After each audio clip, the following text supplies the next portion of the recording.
Red Bull Racing didn't just show up to Bahrain to test a car. They showed up to execute a massive psychological decapitation of the entire grid.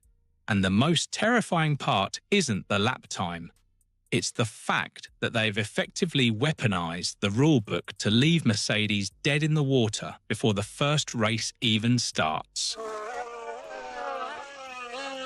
While you were looking at Lando Norris topping the charts, the real revolutionary shift was happening in the energy recovery data, where Red Bull's first ever in-house engine is currently performing like a seasoned veteran, leaving Toto Wolff publicly admitting they are screwed. Verstappen this morning.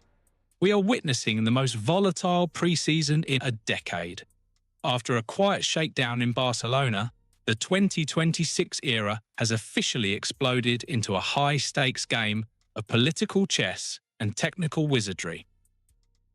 For months, the paddock whispers were all about Mercedes finding a magic loophole in the engine compression ratios, a trick potentially worth nearly half a second a lap.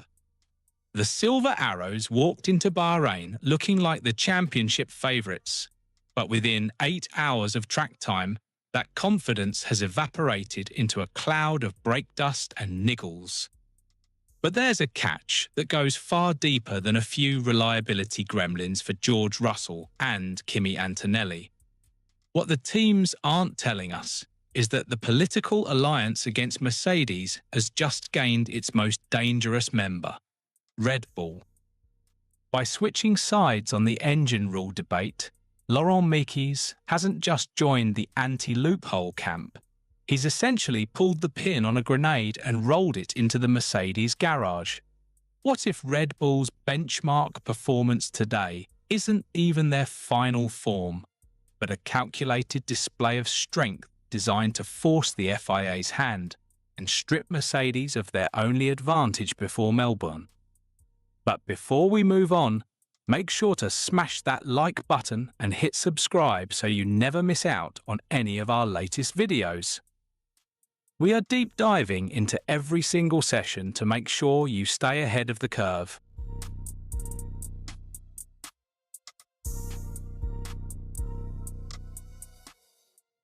Let's tear the mask off these timing screens and look at what is actually happening in the Bahraini desert. Because if you think McLaren being P1 means they're the team to beat, you're playing checkers while Red Bull is playing 4D chess. We need to talk about the why behind this sudden Mercedes panic attack. For years, the Silver Arrows have been the masters of the grey area, and the rumour mill in the paddock has been spinning at 15,000 RPM regarding a specific engine compression ratio loophole. This isn't just a minor technicality. We're talking about a potential 0.4 second advantage per lap. Ferrari, Audi and Honda have been screaming foul for weeks, but they lacked the political weight to move the FIA. That changed today. Look at the telemetry from Max Verstappen's afternoon long runs. While Lando Norris was setting a 1 minute 34.669 seconds on a light fuel load in the cooling evening air, Max was out there doing something far more sinister. Under the 2026 regulations, the electrical motor provides a staggering 350 kilowatts of the total 750 kilowatts output. The biggest challenge for every engineer on the grid is clipping. That moment at the end of a straight where the battery dies and the car suddenly feels like it's hit a parachute. If you watch the GPS data from today, Verstappen wasn't clipping. He was deploying full electrical power for 10 consecutive laps without backing off. This is the domino effect in real time. Toto Wolff didn't just walk into the media pen and call Red Bull the benchmark because he was feeling generous. He did it because he realized his worst nightmare has come true. Red Bull Powertrains, a division that didn't even exist a few years ago, has built a power unit that might be more efficient than the Mercedes. And here is the eureka moment. If Red Bull knows their engine is that good, they no longer need the compression loophole. By switching sides and lobbying for a rule change just weeks before Australia, Red Bull isn't just protecting the sport. They are attempting to delete the one advantage Mercedes has left. Notice the body language in the Mercedes garage.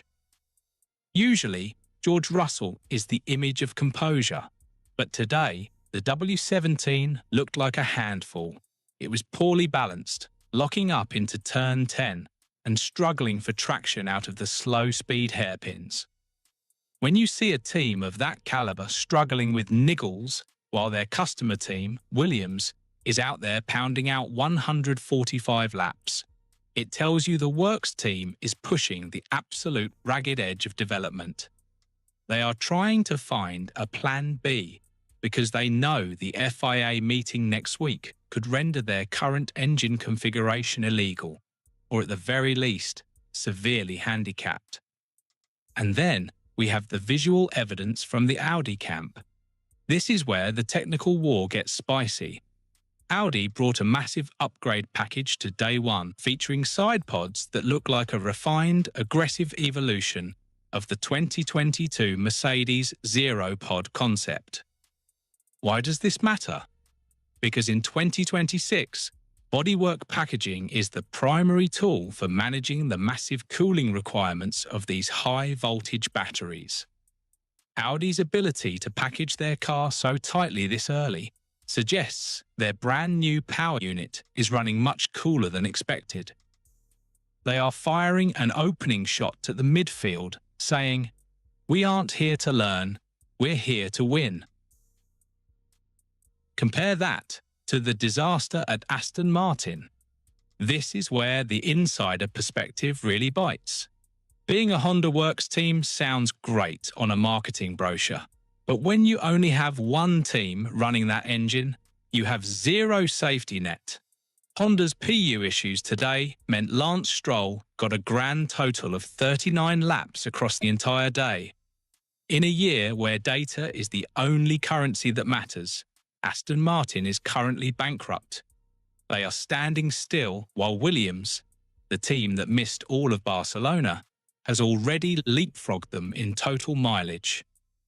James Vowles has transformed the vibe at Grove from embarrassed to energized in the span of 8 hours. The real story of day one isn't Lando Norris. It's the realization that Red Bull has achieved the impossible. They have built a benchmark engine in-house, and they are now using that technical superiority to politically dismantle Mercedes. When Toto Wolff says, "You're screwed if the rules change," he isn't talking about the whole grid. He's talking about himself. He's watching the 2026 title slip away before the lights have even gone out in Melbourne because he got out-engineered and then outmaneuvered in the boardroom. The paddock is currently a tinderbox. We have the Alliance of Four, Ferrari, Audi, Honda, Red Bull, closing in on the Mercedes loophole, a resurgent Williams proving that smart engineering beats raw budget, and an Audi team that looks like it's been on the grid for a decade. The hierarchy we thought we knew after Barcelona had been tossed into the trash. We are seeing a shift in the very DNA of the sport, where energy management is the new aero, and political alliances are as important as the front-wing angle. If the FIA agrees to the rule change next week, Mercedes will have to redesign their combustion chambers in a matter of days. That is an impossible task. We could be looking at a season where the most dominant team of the turbo hybrid era starts the new regulations at the back of the pack. This isn't just testing. This is the first lap of the World Championship, and Red Bull just took the lead without even trying for a fast lap. So let's settle this in the comments. Is Red Bull's sudden integrity regarding the engine rules a genuine move for the sport? Or is it the most ruthless political hit job we've ever seen in F1 history? And if Mercedes really is screwed, who becomes the primary challenger to the Verstappen dynasty? McLaren, Ferrari, Or is Audi about to shock the world? Get in the comments and let me know your eureka moment from today's data.